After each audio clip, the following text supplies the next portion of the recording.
번에 완성되고 아주 완벽하게 만들어진 것보다 조금 세월의 켜가 쌓이는 게 멋스럽다고 생각하는 편이거든요. 요즘 왜 그렇게 하세요? 다들 모르겠다 그러더라고요.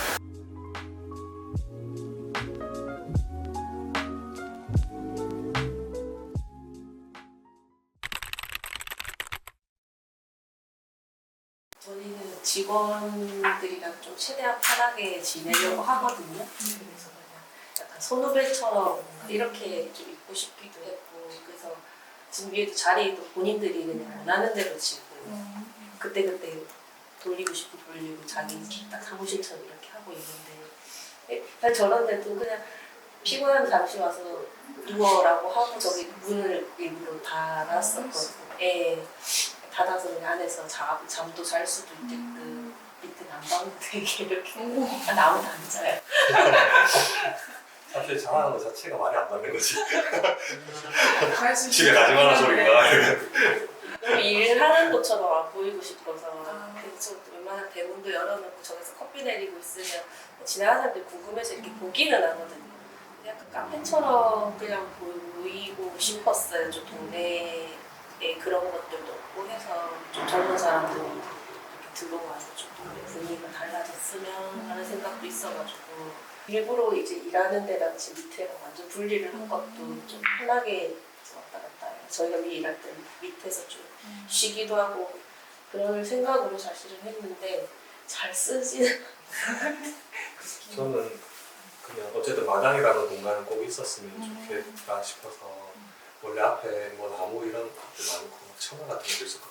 그래서 불필요한 거 다 덜어내고 마당 만들어 놓으니까 그것도 확실히 저희가 의도했던 것 같고, 그리고 공간이 옛날 집이어서 나눠질 수밖에 없는데 좀 적당히 열려 있었으면 좋겠다 싶어서 뭐 이렇게 쓰는데 요문도 닫히거든요. 그래서 이제 열려 있는 듯 안 열려 있는 듯하는 공간들을 좀 만들려고 그런 신경을 많이 썼던 것 같아요. 나가면 저 카페 하려고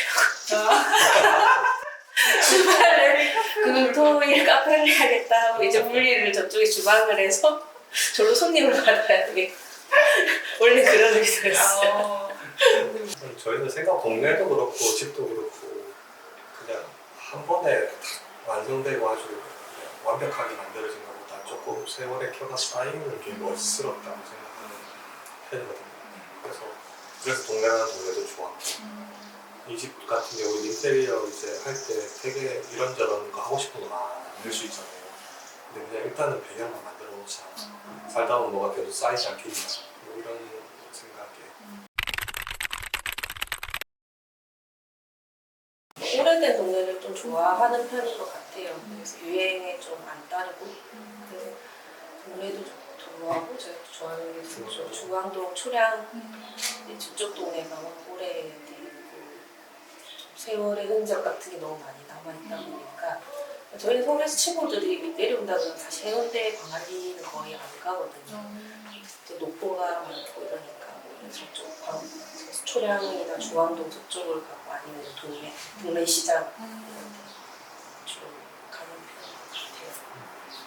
부산이 생각보다 걸어 서울처럼 막 이렇게 걸어서 동네 구경한다고 할 만한 데가 잘 없어요. 서울은 그게 너무 좋은데 해운대 바닷가 뭐 이런 식으로 프로젝트를 하다 보면 예를 들면 중앙도에 구도레이즈라는 호텔을 하다 보니까 맨날 그 앞에 대로만 지나갈 때는 좀 턱막하고 별로였는데 프로젝트 한다고 뒤에 이면도로를 가니까 최소 5, 60년 된 가게들도 너무 많고 그런 것들이 너무 좋은 거예요. 그래서 부산도 이런 골목이 있구나 발견하는 재미가 좀 있었고, 여기 동네 같은 경우에도 그냥 지나갈 때는 정신없댔는데 한 구석만 들어오니 되게 조용하고, 그래서 한 10분 거리에 동네 시장 뭐 안에 가면 칼국수 3,000원, 4,000원 뭐 이런 집들 그런 걸 발견하는 재미들도 있고, 또 저기 망미동에 F194하고 그런 쪽은 이제 워낙 유명한 건물들이 많이 있으니까 거기는 가면 또 좋고요.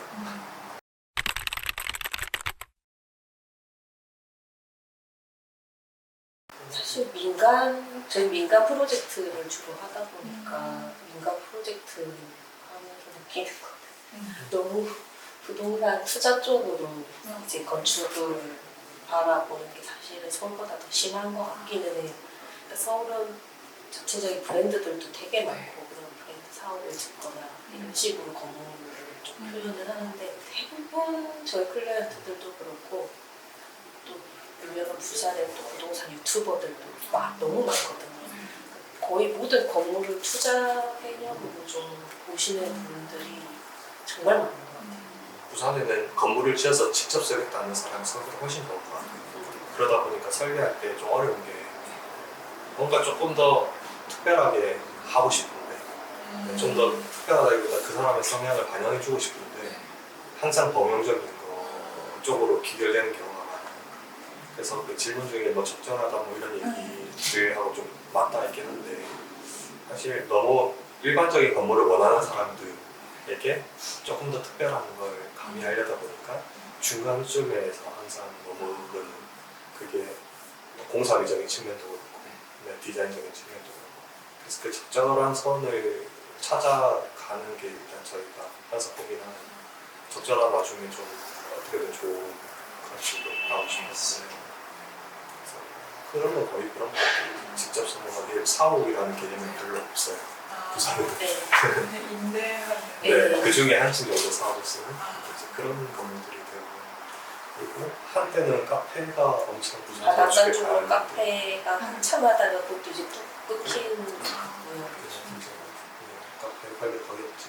근데 그나마 되게 부산에서 기업이라고 할 게 거의 없다 보니 그나마 로컬 브랜드로 알려진 데들이 이제 건축으로 뭘 보여주고자 하는 것들이 좀 있어서 지금 모모스 커피라고 또 저희랑 가깝거든요.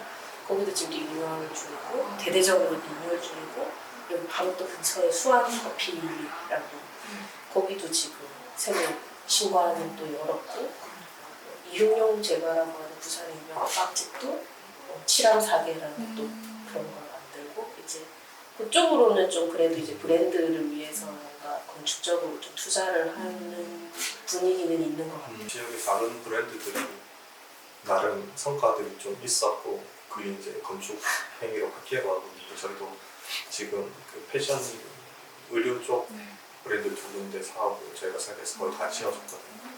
그런 식으로 좀 작은 브랜드들이 조금 이제 부동산 그러니까 건물을 짓는 방향으로 가려고 하는 그런 흐름이 있는 것 같아요.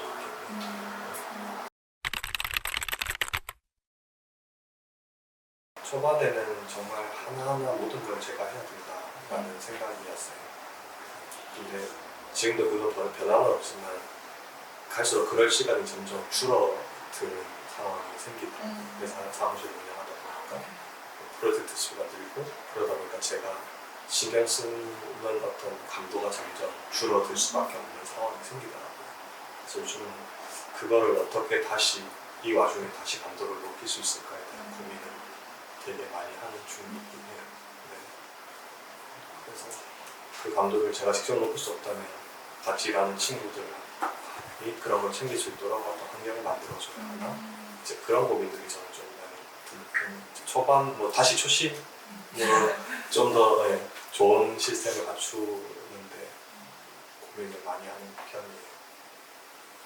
사실은 서울에 있을 때는 저희가 이렇게 자재업체로 찾아다니는 일이 사실 많지는 않았거든요. 저희 규모가 있는 프로젝트를 하는 회사였다 보니까 오히려 찾아와서 설명을 해주고 이러는 경우가 많았는데 부산에 내려가 제일 답답한 게 자재 같은 걸 보러 갈 데가 없는 거예요. 정말 쇼룸이라고 갖춰진 데가 거의 없어요. 그래서 일부러 서울을 또 가야 되고 아니면 보내달라고 요청을 해야 되는데 받았을 때 마음에 안 들면 또 막 이런 일이 막 발생을 하고 이래서 지금 얼마 전에 저희 사무실에서 그래서 저희가 좀 친한 설계사무소도 모아놓고 서울에 좀 요청을 해가지고 업체들 몇 군데 나와서 세미나를 해줬었거든요. 유리, 타일, 부자재들 카스텀 부자재 브랜드들을 사주는 몇 개 회사가 와가지고 설명을 이렇게 쭉 해줬었거든요. 근데 그런 게 다들 고마워하고 되게 도움이 많이 됐었거든요. 근데 그런 걸 많이 알면 이제 저희 지역에서도 뭔가 많이 적용을 해보고 뭐 새로운 시도를 할 것 같은데 그게 안 되니까 서울 가서 콩쿠르 이런 자재 라이브러리 이런 데를 돈을 주고 막 가보기도 했었거든요. 시간이 없으니 그냥 가서 한 자리에서 그럼 다 볼 수 있는 그런 걸 보고. 근데 이런 것들이 사실 부산에 좀 뭔가 갖춰져 있으면 정말 퀄리티를 정말 높일 수 있을 것 같은데 그런 좀 여건들이 안 되니까 좀 저희 사무실은 작으니 좀 이런 작은 아뜰리에들끼리 좀 이런 걸 많이 자리를 좀 자주 만들어가지고 사실은 서로 좀 이렇게 스터디처럼 뭔가를 많이 해가지고 좀 퀄리티를 전체적으로 조금 높이고 싶다는 생각을 들기는 해요.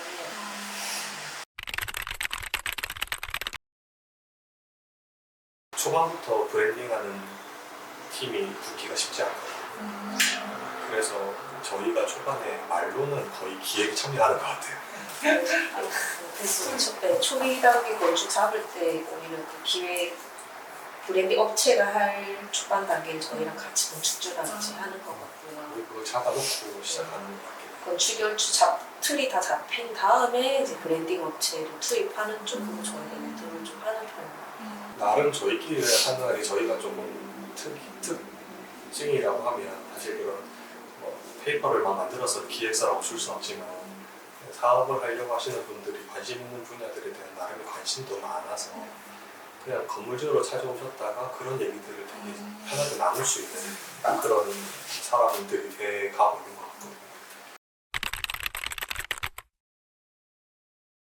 사실 우여곡절이 되게 많은데 그 프로젝트가 저희 허가 다 받고 건물까지 다 골조까지 올라갔는데 갑자기 거기는 재개발을 한다고 아파트가 들어온다고 이제 발표가 나버린 거예요.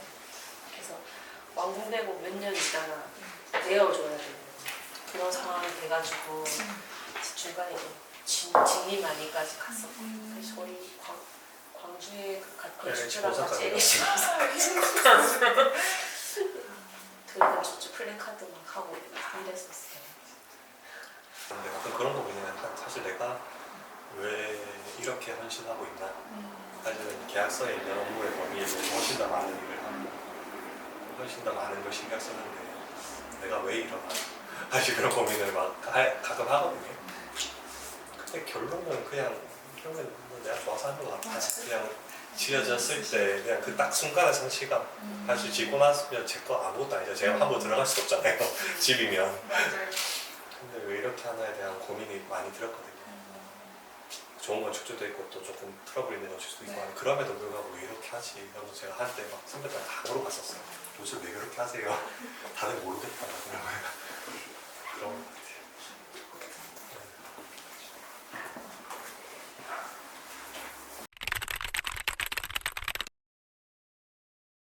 누군가 좀 더 젊으니까 좀 더 과감한 디자인, 좀 더 눈에 띄게 할 수 있을 것 같은데 그냥 적당히 그냥 스스로 검열을 한 것 같다 이런 얘기를 들은 적이 있거든요.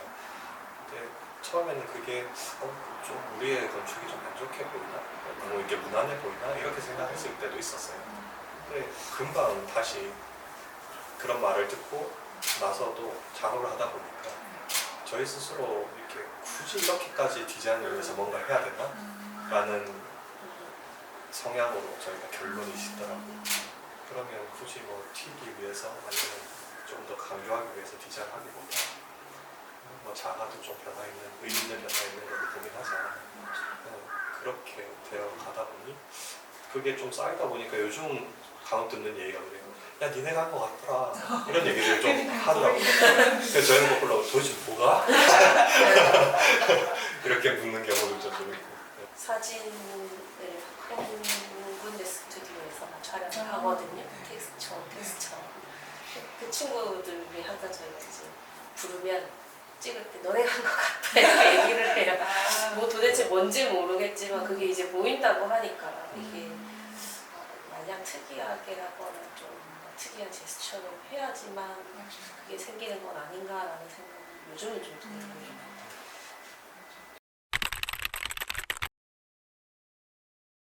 특히 주택 같은 경우에 이제 설계를 하다 보면 그 사람이 일하는 거에 대해서도 알게 되고 그 사람의 취미에 대해서도 알게 되다 보니까 건축 작업을 하는 것도 있지만 그런 얘기를 나누고 그걸 이해해가는 게 되게 재밌더라고요. 네, 상가는 사실은 뭐 예를 들면 천장고가 높으면 높을수록 좋다라는 생각이 있잖아요. 근데 사실 그거를 넘어설 수 있는 어떤 논리는 없거든요. 이걸 천장고를 낮추세요라고 얘기할 수 있으면 제 논리가 없긴 해요. 잘. 근데 주택 같은 경우에는 저는 낮은 공간도 좋고 높은 공간도 그때그때마다 좋은 게 다르다고 생각해서 그런 걸 설득하는 과정도 좀 재밌어요. 창호가 이만했는데 저희는 이렇게 낮추고 싶었어요. 그거를 설득하는데 꽤 오래 시간이 걸리는데 그걸 설득해가는 과정도 재밌어요. 주택은 좀 그런 맛이 나요. 저는 그게 제일 스트레스를 받는 저랑 되게 다르거든요. 그런 얘기를 하는 거 되게 좋아하고 저는 이렇게 살아줬으면 좋겠다는 이제 그런 제안 거절당하면 사실 상처를 좀 받는 거거든요. 근데 저희가 처음에 주택을 할 때는 특히 질문지를 2장 정도 페이지를 드리거든요. 그러면 본인들이 제일 중요하게 생각하는 부분을 제일 길게 써주세요. 그럼 이제 거기에 포커스를 맞춰서 이제 설계를 하다 보면 조금 일반적인 그런 가정집 말고 좀 다른 게 어쨌든 나오게 되는 것 같고 그래서 저희가 질문지도 대부분 퇴근해서 어딜 제일 먼저 가서 그 하루 종일 아침에 눈 뜨면 제일 먼저 하는 게 뭔지부터 해서 이런 것들 딱 시간별로 다 여쭤보거든요. 이 사람의 하루 일상부터 이제 어떤 거에 관심 있고 이런 걸 알아가는 거.